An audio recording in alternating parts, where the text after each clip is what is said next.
Oke, assalamualaikum warahmatullahi wabarakatuh. Jumpa lagi di channelnya Republik Sansino, channelnya pecinta budaya dan pariwisata.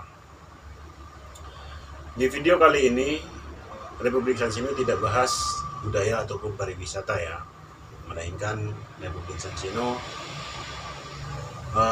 mau membahas sedikit mengenai konten kreator atau YouTuber.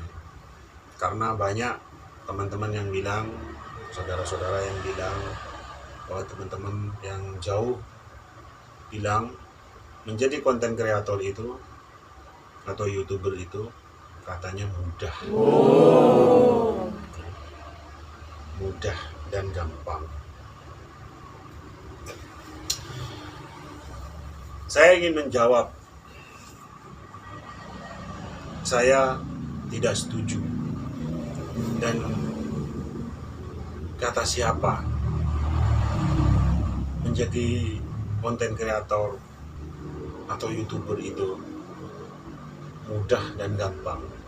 Saya sangat-sangat tidak setuju. Karena di dunia per-YouTubean ini banyak syarat-syarat yang harus kita itu penuhi dalam waktu yang sudah ditentukan, insya Allah kalau tidak salah ya.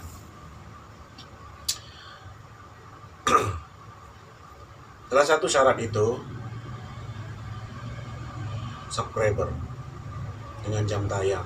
Itu untuk pemula seperti saya ya. Kita harus memenuhi syarat 1000 subscriber dan 4000 jam tayang. Setelah itu video kita nanti akan diseleksi oleh pihak YouTube. Bukan berarti langsung dimonet ya, bukan langsung diterima jadi partner YouTube. Bukan. Kita diseleksi, video-video kita itu diseleksi, layak tak channel ini dimonet. Kalau memang video-video kita berkualitas dan bermanfaat buat orang lain, insya Allah bisa dimonet. Gampang untuk dimonet prosesnya ya. Jadi tidaklah gampang membuat konten itu, kita tidak gampang. Jangan dianggap remeh, jangan dianggap gampang, jangan dianggap mudah.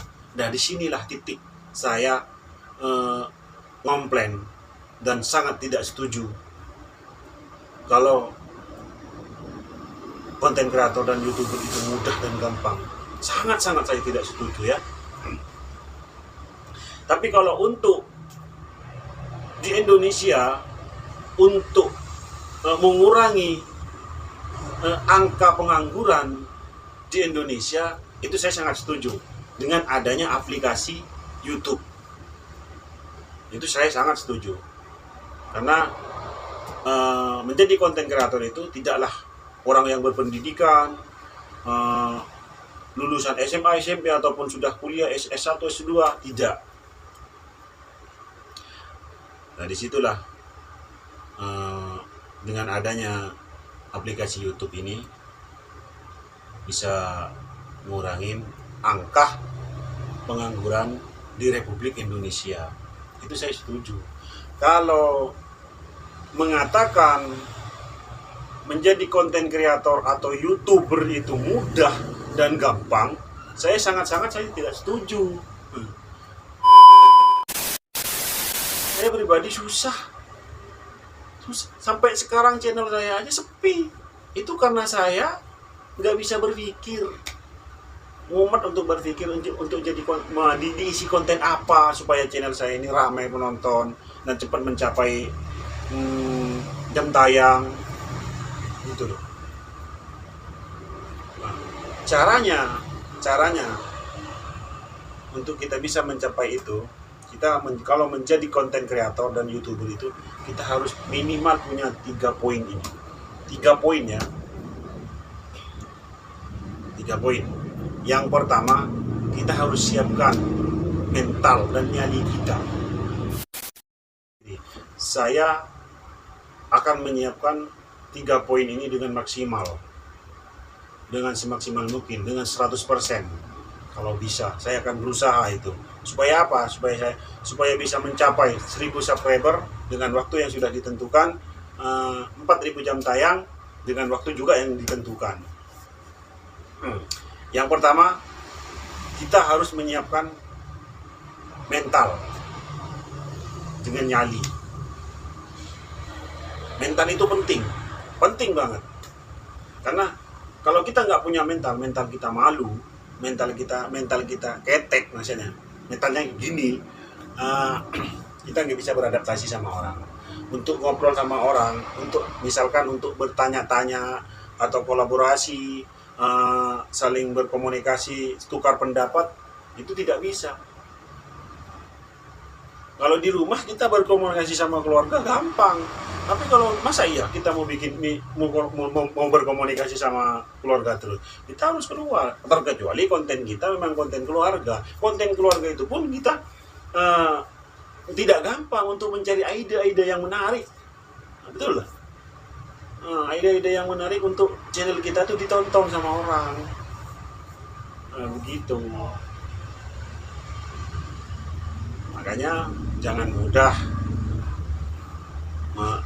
mengeluarkan berbicara mengenai konten kreator atau YouTube itu mudah. Saya terus terang saya tidak setuju, sangat tidak setuju. Karena apa? Konten kreator itu sangat kreatif loh. Harus kita kreatif, betul-betul kreatif. Kalau tidak kreatif dan hasil karya-karya kita itu tidak menarik, kita tidak akan mungkin jadi konten kreator. Konten kreator itu harus kreatif, harus video-video yang kita buat itu harus betul-betul maksimal supaya penonton, supaya subscriber itu minat dan menunggu video kita yang terbaru, begitu. Nah itu nyali. Itu punya nyali ya. Misalkan kita di depan kamera, misal contoh kayak saya lah dulu, muka saya yang pas-pasan seperti ini, saya memberanikan diri di depan kamera. Karena apa? Karena memang ini bisa dikatakan sesuatu pekerjaan. Kita tidak mungkin ada di belakang layar terus, harus ada di depan kamera, memperkenalkan diri kita pada publik, gitu loh. Jadi nanti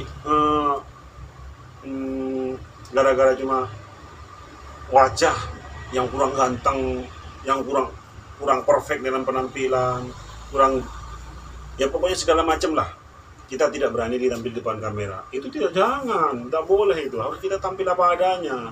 Memang sangat penting. Nah oke teman-teman, itu cuma penjelasan ya, bukan berarti kita mau ngajak debat, bukan. Itu cuma penjelasan untuk menjadi konten kreator. Jadi konten kreator itu yang pertama harus kita menyiapkan nyali dan mental. Kan mental bisa dikatakan, mental itu di depan kamera. Kita harus tampil apa adanya, mau jelek, mau ganteng, mau cantik, itu harus tampil di depan kamera. Betul apa tidak? Nah, ada yang setuju atau tidak? Kalau setuju silahkan komen di sini, tapi yang sopan, oke? Sip. Lanjut yang kedua ini harus peribahasa, cara penyampaian diisi di video kita. Video kita isinya apa ya, kita harus isi penyampaiannya seperti apa, yang halus, yang lembut, yang sopan gitu. Yang pertama-tama di awal video kita tuh harus kita diawali dengan salam ya, kita tutup dengan salam. Itu jiwa kemuslimannya harus ya. Tapi bukan berarti kita tidak ngizinin orang yang tidak salam ya. Soalnya karakter orang itu tidak sama ya kan. Nah, yang kedua itu peribahasa. Kalau peribahasa kita lembut, menarik dan masuk akal, bisa berfaedah untuk penonton, insya Allah orang akan senang nonton video kita dan senang. Makanya kalau kita sudah disenangin sama penonton, diminatin, kita kan punya fan. Jadi penonton kita tuh otomatis menunggu video-video terbaru kita. Jadi cepat, jam tayang itu akan cepat begitu. Tapi ini yang harus pakai, ini otak yang harus jalan. Seperti apa besok kontennya, seperti apa. Tapi harus menarik. Konten tidak boleh tidak boleh diisi sembarang ya, harus konten dengan ahlinya kita sendiri, dengan penjiwanya kita sendiri. Kalau misalkan contoh saya, konten saya budaya, karena saya tidak menjiwai konten lain, saya budaya saja, konten budaya Madura dan kuliner, nah, gitu, kuliner dan juga pariwisata gitu. Kita tidak boleh ambil konten-konten kayak ya wawancara untuk mengorek-ngorek hasil seperti kayak politik. Saya tidak bisa. Saya terus terang saja, saya tidak bisa. Saya isi konten saya dengan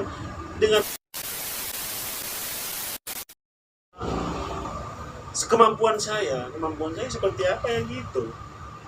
Itu yang kedua. Dan yang ketiga ini judul di video kita harus betul-betul menarik, tapi harus kita sesuaikan dengan isi videonya. Kita tidak boleh sembarangan isi videonya makan, nanti judulnya kemana-mana. Tidak boleh, harus kita sesuaikan. Kalau memang videonya makan ceker enak pedes, bikin judulnya makan ceker mocong bikin nampol mulut, itu kan gampang, itu orang bikin menarik, tapi sesuaikan dengan isi.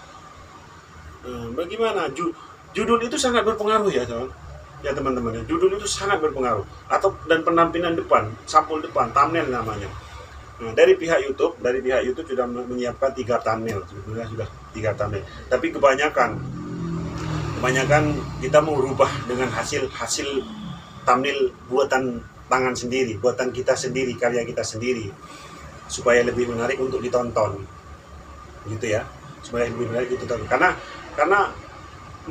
untuk saya, mungkin kita semua sama di dunia per-YouTuber sama. Gimana caranya supaya penonton itu menekan, atau kita harus menyesuaikan, video dan judulnya harus kita sesuaikan. Tidak boleh berlebihan. Kalau judulnya kemana, videonya kemana, orang subscriber dan juga penonton bisa unsubscribe, nggak suka, jadi lama-lama nggak bakal ditonton. Itu kunci utama 3. Pertama nyali dan mental, yang kedua peribahasa, dan yang ketiga judul di video itu. Kita harus sesuaikan semaksimal mungkin, kita harus menyesuaikan itu. Jadi menjadi konten kreator itu tidak mudah, sangat tidak mudah. Buat saya pribadi sangatlah sulit dan susah. Itu ya, susah banget. Oke, mungkin itu aja video dari saya, penjelasan dari saya mengenai konten kreator atau YouTuber yang sudah banyak orang bilang bahwasanya menjadi konten kreator itu tidak mudah dan gampang. Nah, itulah sudah ya, itu penjelasan dari saya. Itu saya rasa itu sudah cukup. Oke, itu aja video dari saya untuk malam ini. Jika teman-teman menganggap channel saya ini channel informatif dan juga edukatif, maka jangan lupa tekan like, komen, dan subscribe-nya ya. Jangan lupa pula di sebelah tombol ada lonceng. Klik, aktifkan biar teman-teman tidak ketinggalan video-video yang terbaru dari channelnya Republik Sansino. Well, thank you for watching my channel. Assalamualaikum warahmatullahi wabarakatuh. Bye-bye.